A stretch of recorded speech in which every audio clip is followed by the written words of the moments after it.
moment the receipt printed with $0 on the tip line, the air seemed to thin around Jonah Mercer, like the diner itself had taken a sharp breath and forgotten how to exhale.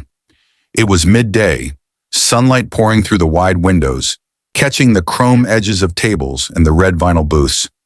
But inside Jonah's chest, something dimmed. Another shift, another reminder that kindness wasn't guaranteed, even when you gave your best to strangers who barely saw you. If you believe in kindness, second chances, and quiet miracles that happen in ordinary places, take a moment right now to like, comment, share, and subscribe to Midnight Tales. Your support keeps stories like this alive, and maybe, just maybe, reminds the world to be softer. Jonah was 27 and already felt older than he should. Life had pressed him flat the way years of plates pressed into his palms had shaped them into permanent curves. He worked the lunch shift at Bellamy's Diner, a polished place where businessmen talked numbers louder than their laughter, and where tips often decided whether Jonah ate dinner or skipped it. That afternoon had been steady but unforgiving. His mind kept drifting to the hospital bill folded into his backpack, the one with his mother's name printed too clearly at the top. Every dollar mattered. Every small kindness mattered more than people knew. The man at booth 7 had arrived just after noon. Expensive watch, perfectly pressed suit, the kind of calm confidence that came from never having to check prices. The hostess whispered that he was a billionaire investor, someone whose name Jonah had heard on the radio once during a late-night shift. The man ordered simply, ate slowly, and barely looked up. Jonah made sure the coffee never cooled. The plate was spotless, the service invisible in the way luxury demanded. Across the diner, a woman in a pale coat waited near the entrance, sunlight outlining her like a quiet question. She watched the man with an expression that held curiosity, maybe disappointment, maybe hope. Jonah couldn't tell. When the man stood to leave, he placed the card neatly on the plate, nodded once, and walked out into the bright afternoon. Jonah cleared the table with practiced efficiency, already bracing himself. The receipt confirmed it. 0 tip. A familiar sting bloomed behind his eyes, sharp but controlled. He told himself not to take it personally. He told himself that rich people didn't get rich by being generous. He told himself many things because the alternative hurt too much. As he lifted the plate, something shifted beneath it. A faint scrape. Jonah paused. Under the edge of the ceramic was a folded note, pressed flat, hidden deliberately. His heart thudded, not with hope but with confusion. He unfolded it carefully, as if it might dissolve. The handwriting was clean, deliberate. It didn't apologize. It didn't explain. It simply told a story in a few lines. The man had once waited tables during the day and slept in his car at night.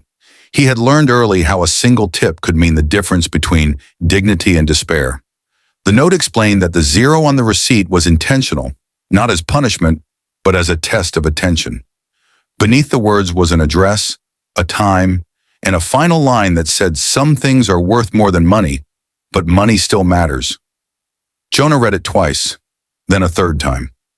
The diner hummed around him, forks clinking, sunlight shifting, life going on as if something extraordinary hadn't just brushed past him. He folded the note and slid it into his pocket, unsure whether to feel foolish or chosen. The rest of the shift blurred. He refilled coffees, wiped counters, smiled when required, but his thoughts kept circling that address, that time. It was only a few hours away. Daylight would still be strong. After clocking out, Jonah didn't go home. He rode the bus across town, past neighborhoods that changed block by block, until he stood in front of a glass building that reflected the sky like it owned it. Inside, the lobby was cool and quiet. At exactly the time written on the note, the man from booth 7 appeared, no entourage, no spectacle, just a calm presence. They sat in the lobby cafe, sunlight spilling across marble floors. The man didn't speak in grand speeches or promises. He listened. Jonah found himself talking about his mother, about the fear of being one bill away from collapse, about the dignity of work that was often invisible. The woman from the diner appeared then, joining them, her eyes soft with recognition. She was the man's daughter, Jonah learned through context rather than introduction, someone who believed money should move like water, not sit still. By the time Jonah left, his hands were shaking, not from nerves but from relief. The man had paid his mother's hospital bill in full, quietly without cameras or conditions. He had offered Jonah a scholarship to finish the degree Jonah had abandoned years earlier, along with a part-time position managing community programs funded by his foundation. There was no talk of gratitude owed, only an expectation that Jonah would one day do the same for someone else. Weeks later, Jonah still worked a few shifts at Bellamy's. He wanted to finish what he'd started, to leave on his own terms. One afternoon, he noticed a familiar woman sitting alone in booth 7. She smiled when he brought her coffee, a smile that carried memory and approval. Under her plate when she left was a note. This one was shorter. It thanked him for seeing what others missed. Jonah taped that note inside his locker, next to the hospital bill stamped and paid in red ink. He learned that day that generosity didn't always announce itself loudly. Sometimes it hid under plates, waiting for someone attentive enough to look.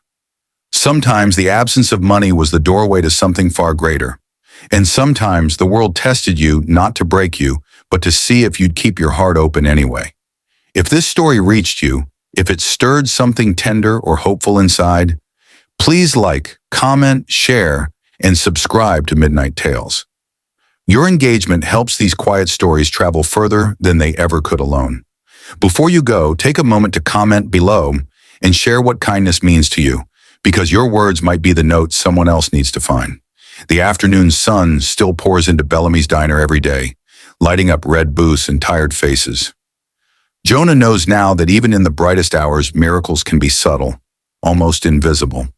All you have to do is look closely enough and believe that even a zero can carry infinite hope.